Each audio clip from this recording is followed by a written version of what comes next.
স্পষ্ট কথা, আমরা যদি মূল্যায়িত হই, সারা বাংলাদেশের যত লক্ষ নেতা কর্মী কৃষক দল করবে, কম বেশি আমরা এই 5 বছরের মধ্যে সব নেতা করবে ইনশাল্লাহ বা রাষ্ট্র সুযোগ সুবিধা কোন চিন্তা করার প্রয়োজন নেই। ভাইরা, আমরা কৃষক দলে থাকলে বাবুল থাকবে, আমি থাকবো, আমাদের যতটুকু ক্ষমতা রয়েছে, যতটুকু রাজনৈতিক অভিজ্ঞতা রয়েছে, আমাদের দলের সাথে সম্পর্ক রয়েছে, আমাদের 5 জন সংসদ সদস্য রয়েছে, আমি রয়েছি, সবাই রয়েছি। অবশ্যই আমরা সারা বাংলাদেশে কে কোথায় বিগত দিনে আন্দোলন সংগ্রাম করেছে, রাজপথে ছিল যে কতটুকু, অবশ্যই সেটুকু মূল্যায়ন করে আমরা ধীরে ধীরে আমাদের সবাইকে মূল্যায়ন করবো ইনশাআল্লাহ। কারণ জিয়া রহমান বাংলাদেশের অর্থনীতিতে কোনো দুর্নীতি করে নেই।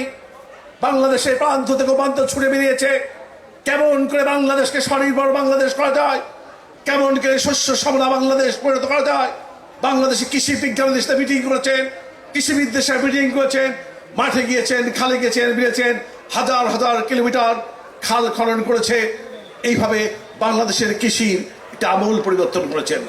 আন্তর্জাতিক বিশ্বে বাংলাদেশ মাথা চাড়া দিয়ে উঠেছিল। আমরা দেখেছেন ইরাক এবং যুদ্ধের সময় জিয়া রহমান সেখানে 2টি ভাতৃমূর্তি দেশের মধ্যে যুদ্ধ থামানোর জন্য উদ্যোগ নিয়ে গিয়েছিলেন। তাই যারা মুসলমানদেরকে পছন্দ করে না, যারা বাংলাদেশে উন্নয়ন চায় না, তাদের ষড়যন্ত্রের কারণে জিয়া রহমানকে নির্মমভাবে নিহত হয়েছে।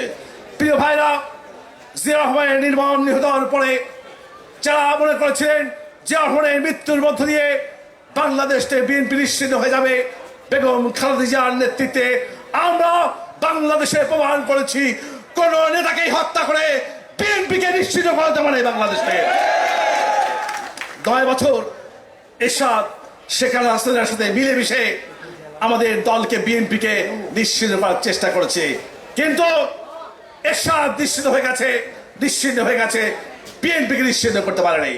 প্রিয় ভাইরা, ইতিমধ্যেই আমাদের মাননীয় প্রধানমন্ত্রী ক্ষমতায় এসে নির্বাচন যেসব প্রতিশ্রুতি দিয়েছিল অতি দ্রুত সময়ের মধ্যে প্রতিশ্রুতি পালন করেছে। আমরা দেখেছি বিভিন্ন সময় বাংলাদেশের নির্বাচনের আগে দলগুলো যে প্রতিশ্রুতি দেয়, অধিকাংশ প্রতিশ্রুতি তারা ক্ষমতাকে বাস্তবায়ন করে না। অথচ আমাদের প্রিয় প্রধানমন্ত্রী, আমরাও দেখে আশ্চর্য হয়েছি, এত দ্রুত সময়ের মধ্যে যে বড় বড় প্রতিশ্রুতি দিয়েছিল, কৃষক কার্ড, ফ্যামিলি কার্ড, খাল খনন কর্মসূচি, বৃক্ষরোপণ কর্মসূচি, প্রতিটি কর্মসূচি ইতিমধ্যে বাস্তবায়ন করার জন্য উদ্যোগ গ্রহণ করেছেন। প্রিয় ভাইরা, যে প্রধানমন্ত্রী ক্ষমতা আসার মাত্র কয়েকদিনের মাথায় বাংলাদেশের 12 লক্ষ কৃষকের 10,000 টাকা কৃষি ঋণ মওকুফ করেছে, এটা কোনো সময় দেখা যায়নি। প্রিয় ভাইরা, এটা জিয়া পরিবার, জিয়া রহমান, বেগম খালেদা জিয়া, তারেক রহমানের পক্ষে, বাংলাদেশের জনগণের পক্ষে রাজনীতি করা সম্ভব, এটি ইতিমধ্যেই বাংলাদেশের জনগণ বুঝে গেছে। প্রিয় ভাইরা, বিগত আন্দোলন সংগ্রামে বাংলাদেশ জাতীয় কৃষক দল অনেক কষ্ট করেছে। ঢাকার রাজপথ সারা বাংলাদেশে আন্দোলন অংশগ্রহণ করেছে।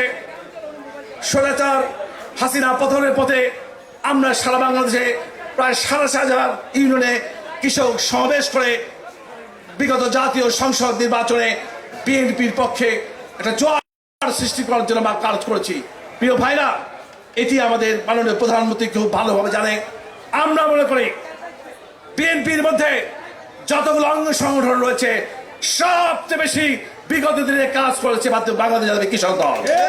এই জন্য বিগত নির্বাচনে সবচেয়ে বেশি আসনে জাতীয় কৃষক দলের পক্ষ থেকে আমাদের প্রিয় নেতা দলীয় প্রতীক দিয়েছে। আমরা প্রত্যাশা করি আমাদের প্রিয় নেতা, আমাদের বাবুল রয়েছে, অন্যান্য এমপি রয়েছে, অবশ্যই আগামী যখন ক্যাবিনেট হবে, এর বর্ধিত করা হবে, আমাদের মধ্য থেকে, আমাদের নেতাদের মধ্য থেকে, আমাদের সেক্রেটারি সহ নেতার মধ্য থেকে আমরা ক্যাবিনেটে আমাদের সদস্য পাবো ইনশাল্লাহ, সেই প্রত্যাশা করে। প্রিয় ভাইরা, এইভাবে আমরা জাতীয় কৃষক দলকে বাংলাদেশে আমাদের যে অতীতের যে ঐতিহ্য, এটা ধরে রেখে আমরা কৃষক দলকে এগিয়ে নিতে চাই।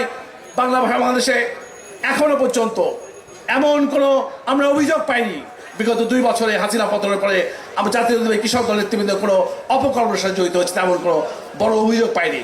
ইনশাল্লাহ আল্লাহর রহমতে বাংলাদেশ জাতীয় দল যেভাবে ক্ষমতা এসেছে, জাতীয় কৃষক দল অতিথির ভূমিকা রেখেছে। আমরা মনে করি এখানে আজকে যারা সম্মেলন হচ্ছে এই জেলার নারায়ণগঞ্জ জেলায় ফতুল্লায় আজকের এই সম্মেলনের মধ্য দিয়ে এমন একটি কমিটি হবে, সেই কমিটি কোনো দুর্নামের সাথে যাবে না। আগামীতে এই কমিটির মধ্য দিয়ে এই অঞ্চলে বাংলাদেশ জাতীয় কৃষক নেতৃবৃন্দ একদিকে দেশ গঠনের ভূমিকা রাখবে, জাতীয় কৃষক দলকে শক্তিশালী করবে এবং তারেক রহমানের প্রতিটি নির্দেশ অক্ষর অক্ষরে পালন করে জাতীয় কৃষক দল